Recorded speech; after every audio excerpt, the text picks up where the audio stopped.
Hello my dear friends, chemistry improver channel में आप लोगों का स्वागत है।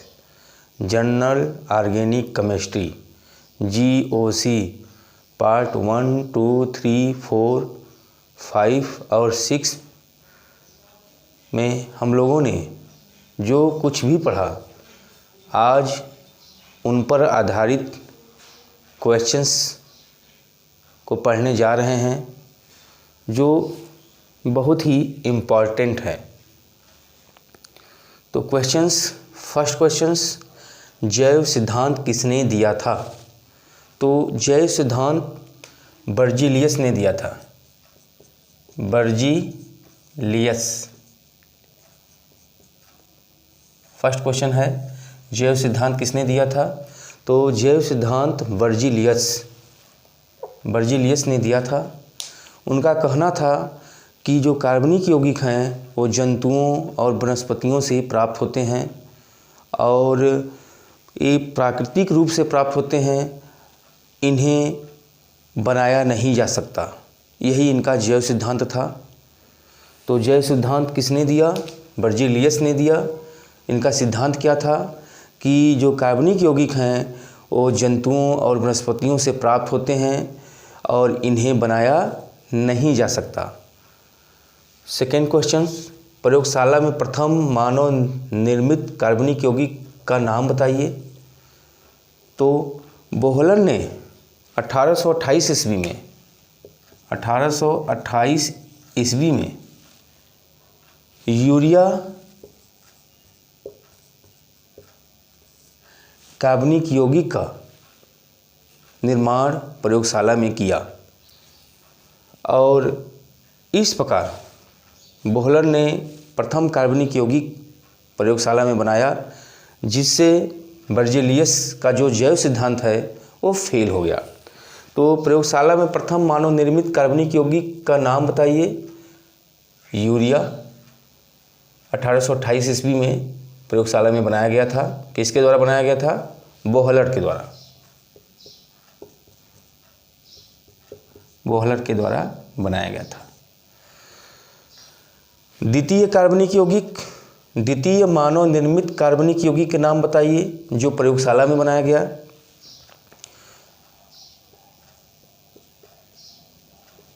कोल्बे ने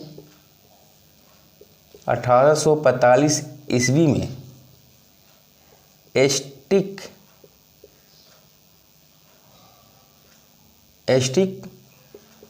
अम्ल का निर्माण प्रयोगशाला में किया।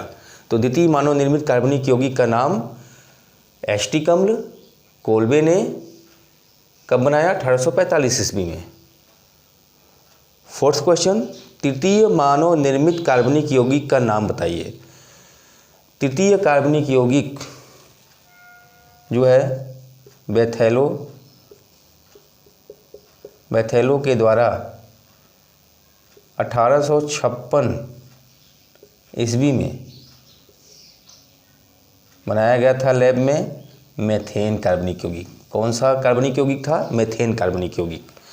तो प्रथम कार्बनिक यौगिक मानव निर्मित यूरिया, द्वितीय मानव निर्मित एस्टिक अम्ल और तृतीय मानव निर्मित मेथेन कार्बनिक यौगिक।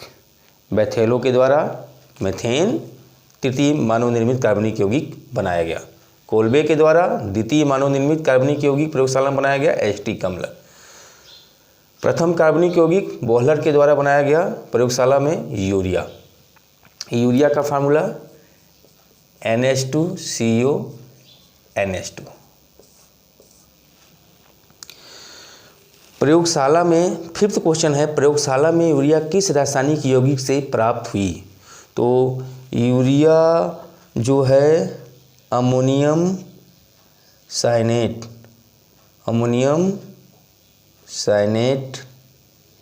कार्बनिक यौगिक से प्राप्त हुई। जब अमोनियम साइनेट को गर्म किया गया तो यूरिया कार्बनिक यौगिक प्राप्त होता है। तो ध्यान से देखिएगा, प्रयोगशाला में यूरिया किस कार्बनिक यौगिक से बनाया गया या प्राप्त हुई? अमोनियम साइनेट से। 6 क्वेश्चंस, क्वेश्चन बहुत छोटे हैं, ध्यान से देख लीजिए। कार्बनिक यौगिकों में मुख्य रूप से कार्बन तत्व विद्यमान रहता है, यह किस रसायन शास्त्री ने बताया था? तो कार्बनिक यौगिकों में मुख्य रूप से कार्बन तत्व उपस्थित होता है, इसको लेओसिए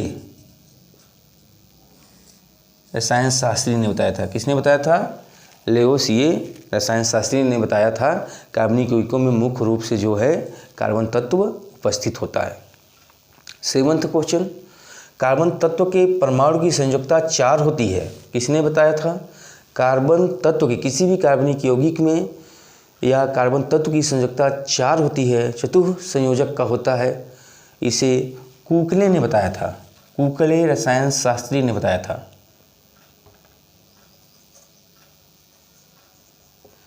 कुकले रसायन शास्त्री ने इसे बताया था कि कार्बन चतुः संयोजक का होता है।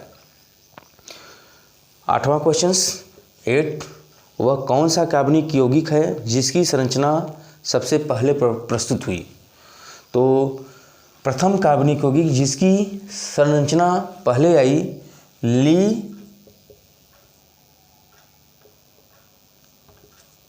ली एंड वांट हाफ के द्वारा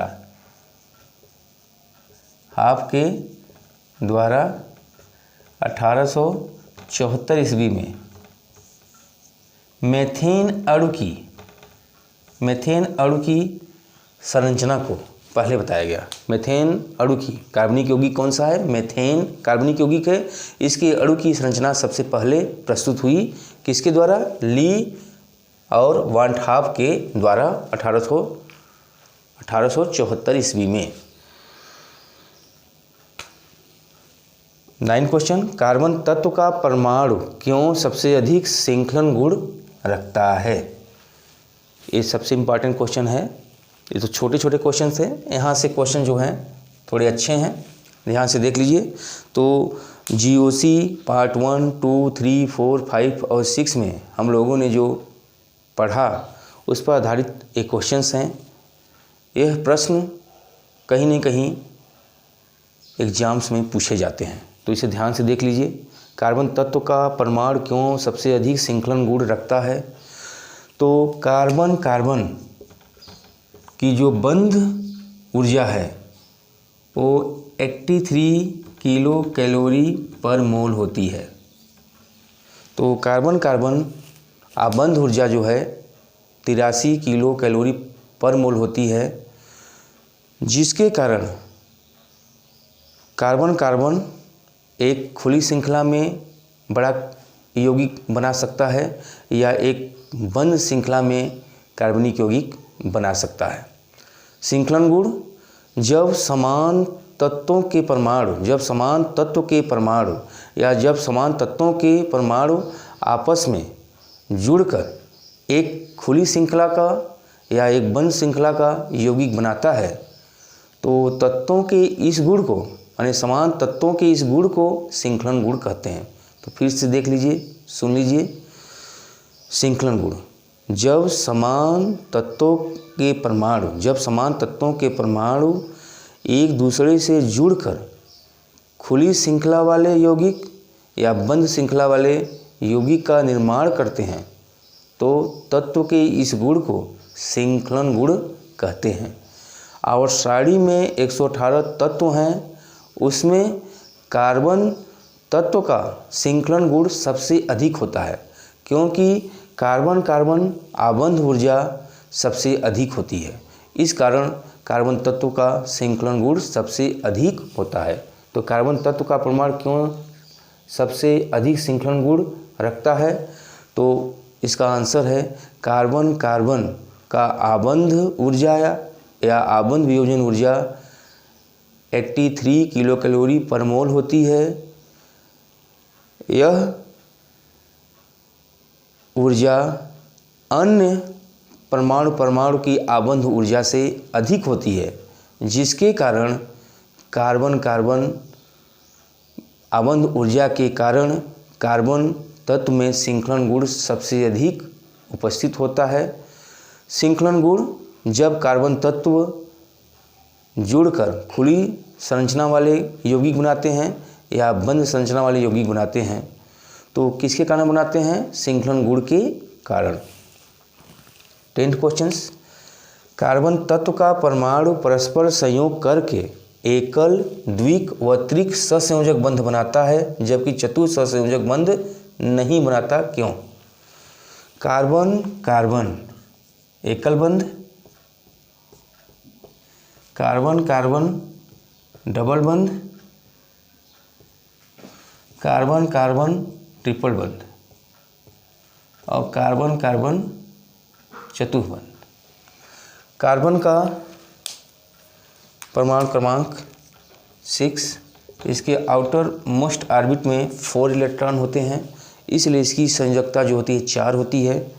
तो कार्बन कार्बन एकल बंध बनने से कार्बन 3 तरफ से कार्बन परमाणु से जुड़ सकता है। कार्बन कार्बन डबल बंध बनने से कार्बन कार्बन दोनों कार्बन परमाणु 2 तरफ से कार्बन परमाणु से जुड़ सकते हैं। कार्बन कार्बन ट्रिपल बंध बनने से दोनों कार्बन परमाणु एक एक तरफ से कार्बन परमाणु से जुड़ सकते हैं, जबकि दोनों कार्बन कार्बन कार्बन चतुर सहसंयोजक बंध में कार्बन की संयोजकता पूर्ण हो गई, इसलिए यह दोनों कार्बन किसी अन्य कार्बन से जुड़ नहीं सकते। इसलिए कार्बन कार्बन एकल बंध में सिंक्लन गुण उपस्थित है, कार्बन कार्बन डबल बंध में सिंक्लन गुण उपस्थित है, कार्बन कार्बन ट्रिपल बंध में सिंक्लन गुण उपस्थित है, कार्बन कार्बन चतुर संयोजक बंध में सिंक्लन गुण उपस्थित नहीं है। इसलिए कार्बन कार्बन एकल बंध, कार्बन कार्बन डबल बंध, कार्बन कार्बन ट्रिपल बंध प्राप्त होता है, जबकि कार्बन कार्बन चतुर संयोजक बंध नहीं प्राप्त होता। 11th क्वेश्चंस, कार्बनिक यौगिक में या कार्बनिक यौगिकों में मुख्य रूप से कार्बन तत्व उपस्थित रहता है, क्यों? कार्बनिक यौगिकों में मुख्य रूप से कार्बन तत्व उपस्थित रहता है, क्यों? कार्बनिक यौगिकों में कार्बन तत्व की संयोजकता जो है 4 होती है और पूरे आवर्त सारणी में जो 14 समूह है जिसे 4th A कहते हैं, जिसमें कार्बन सिलिकॉन जर्मेनियम ये सभी तत्व आते हैं। तो एक 18 वर्ग हैं आवर्त सारणी में, तो सबसे अधिक संयोजकता वाला जो है वर्ग जो है 4th A है। सबसे अधिक संयोजकता वाला वर्ग कौन सा है?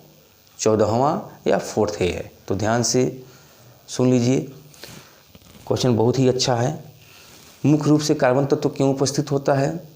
तो पूरे आवर्त सारणी में जो भी आवर्त सारणी है उसमें कुल वर्गों की संख्या 18 है। 14वें वर्ग या 4th A वर्ग के तत्वों की संयोजकता सबसे अधिक होती है, 4 होती है अन्य वर्गों की तुलना में। अन्य वर्गों के तत्वों की जो संयोजकता होती है वह 4th A समूह में जो तत्व हैं उनसे कम होती है। तो कार्बन तत्व की संयोजकता जो है 4 होती है और कार्बन तत्व का जो सिंक्लन गुण है वो सबसे अधिक होता है 2 कारणों से। कार्बन तत्व चतुर संयोजक का होता है और कार्बन तत्व जो है अन्य तत्वों की तुलना में सिंक्लन गुण सबसे अधिक रखता है। इन 2 कारणों से कार्बनिक यौगिकों में कार्बन मुख्य रूप से उपस्थित होता है। इस प्रश्न का जवाब फिर से सुन लीजिए। कार्बनिक यौगिकों में मुख्य रूप से कार्बन तत्व उपस्थित रहता है, क्यों? कार्बन तत्व की संयोजकता अन्य तत्वों से अधिक होती है और कार्बन तत्व का सिंक्लन गुण अन्य तत्वों से अधिक होता है। इन 2 कारणों के कारण कार्बनिक यौगिकों में मुख्य रूप से कार्बन तत्व उपस्थित रहता है। इसे ध्यान से देख लीजिए। ये सभी क्वेश्चंस इम्पॉर्टेंट हैं। उम्मीद करता हूँ कि यह वीडियो आप लोगों को समझ में आया होगा।